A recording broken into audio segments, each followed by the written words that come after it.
Hi everybody. In this video I wanted to talk briefly about this concept of narrative persona, otherwise known as voice. And right away I'd like to say that this concept I'm kind of stealing from Jody Kiesner. If you've ever had her as a writing instructor, she's phenomenal. And I listened to a speech by her about kind of conceptualizing voice in a different way, and a couple of these ideas are pulled from her ideas, and then I'm just kind of expanding on them via my experience and what you can maybe garner from maybe reconceptualizing your idea of voice. So I like to ask my students, and if I had you in class, what have you determined voice to mean in creative nonfiction writing? And I'd even encourage you, even as you're watching this video, at least inwardly or even on a scrap of paper, to write down what you think voice means. Because your preconceived notions of this idea are going to impact how you reconceive of this idea. So you might go ahead and pause the video and take a few seconds to do that, or at least think of it in your mind.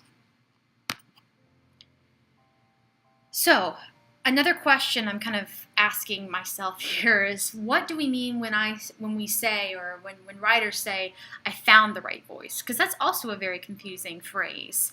And I think what writers are trying to get at is that they're determining who is the narrative persona on the page. That is, who is the person or personality that is representative in the piece that is speaking. I think even if we're writing only from our perspective, our narrative persona can shift with each piece that we write. And I think it also evolves when we write. And it depends on our relationship to the time period and the topic. So those are some things to consider. So how do you, though, is it just a natural process? How would you evolve the right narrative persona? And that's what I want to try to talk about very quickly here. I think it's really important that we individualize our voice by drawing on experiences that only we have. The more general your statements, the more they would be written by anyone, and that's a problem we're trying to avoid. We want to also stay away from the predictable. We want to avoid platitudes, find fresh language that surprises. So really try to get away from those social media sort of posts where everyone's kind of saying the same thing, and make it unique to the real you and the serious you. You want to also, though, conversely, avoid straining to sound eloquent. So we're not trying to sound all like really, really fancy writers with all this poetic language all the time. We really want it to be natural to not only how we speak, but how we think. And most of the time that requires avoiding eloquence. We also want to show your mind, trying to figure things out, particularly during exposition.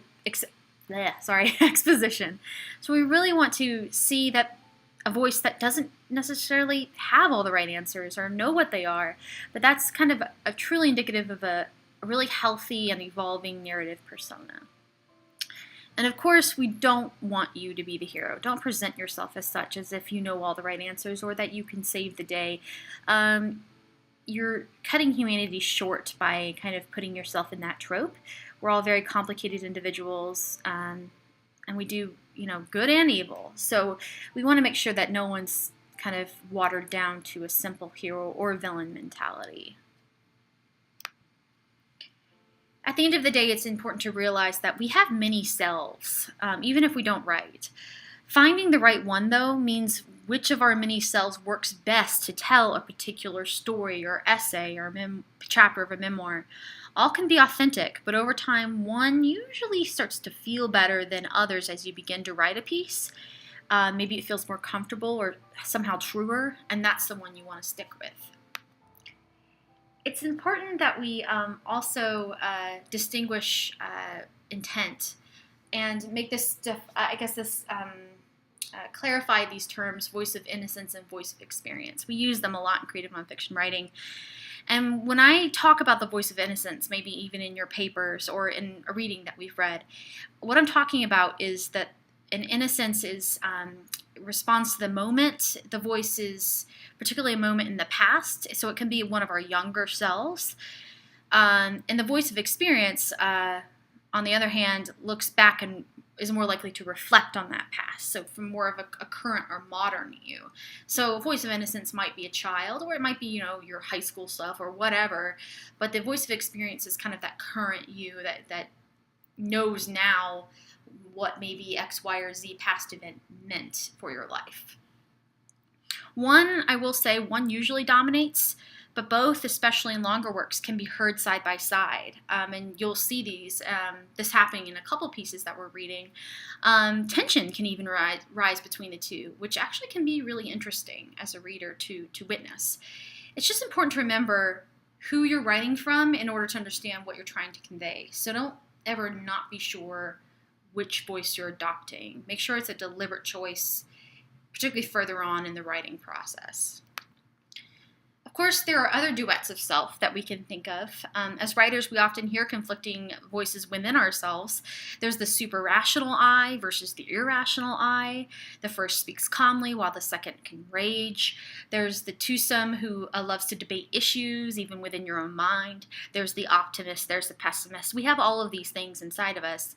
There's also timid, fearless. The idea is to let them all be heard, let them all have a chance to speak, and then figure out which one works best for you. We also, when we start to write, want to, in any piece of writing of creative nonfiction, determine ultimately where the I is going to stand.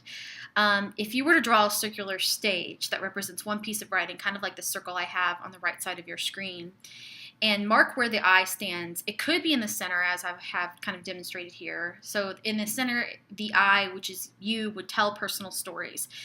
It could share the spotlight with others, so there could be other people kind of near the stage or on the stage. Or the I can kind of come off or stay near the edge, playing a small role as guide or MC.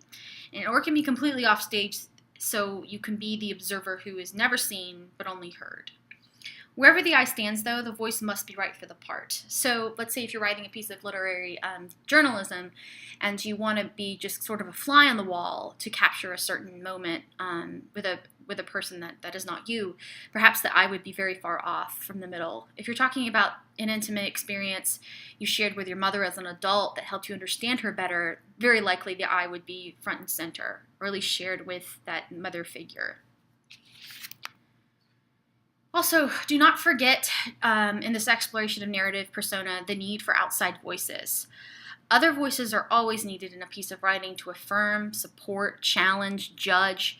It doesn't matter what, so long as they interrupt the monotony of the same voice page after page. We want dialogue. We want a presence other than our own. This is not like a diary entry.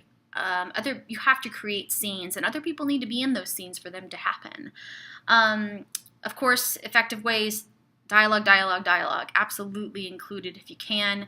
And we'll talk about I don't remember exactly what was said. As long as you get the essence of what is said, that'll probably work for you.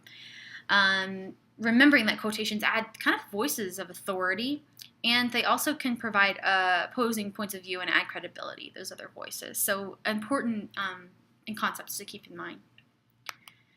In the end, it's your journey to find the right narrative persona for any piece that you're writing. But I have a few tips and tricks that you may want to consider in this journey. I recommend writing a first draft quickly without thinking about voice or narrative persona.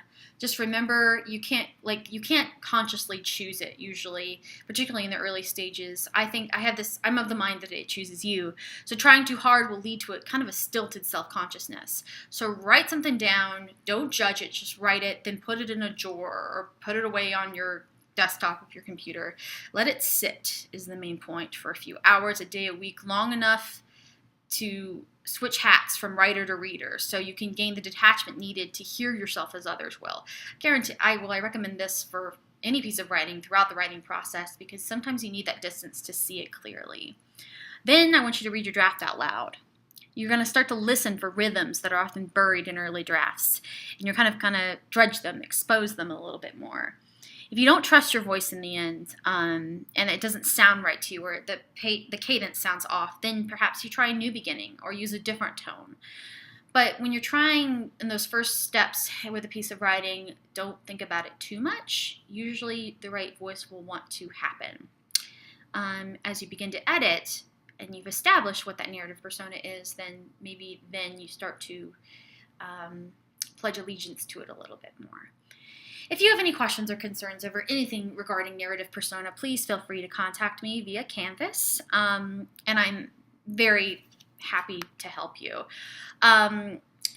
As I always in these videos, I wanted to just give you a non-required writing prompt, and I'm sorry for this little typo here. I don't know what that's about, and I'm going to read it as I always do. Again, these are not required for class. I'm not taking them up. You don't get points for them, and they don't go towards your contract grade. I just am trying to give you ways to think about your own writing. So, recall a memory that has emotional but not sentimental value for you. To differentiate, an emotional response is attached to a reason or thought that makes you ask or want to answer who, what, where, why, and how. A sentimental response is attached to a feeling and simply asks those same questions without seeking to assess or investigate them. Now think about what the image or object or symbol has become or memory trigger of that significant moment of conflict, crisis, or trauma. As you reconstruct that narrative, allow that image, object, symbol to become the center of the narrative. Let the memory trigger become another character in the story, or let it carry the weight of a narrator's emotional journey. That's a really good way into establishing a narrative persona.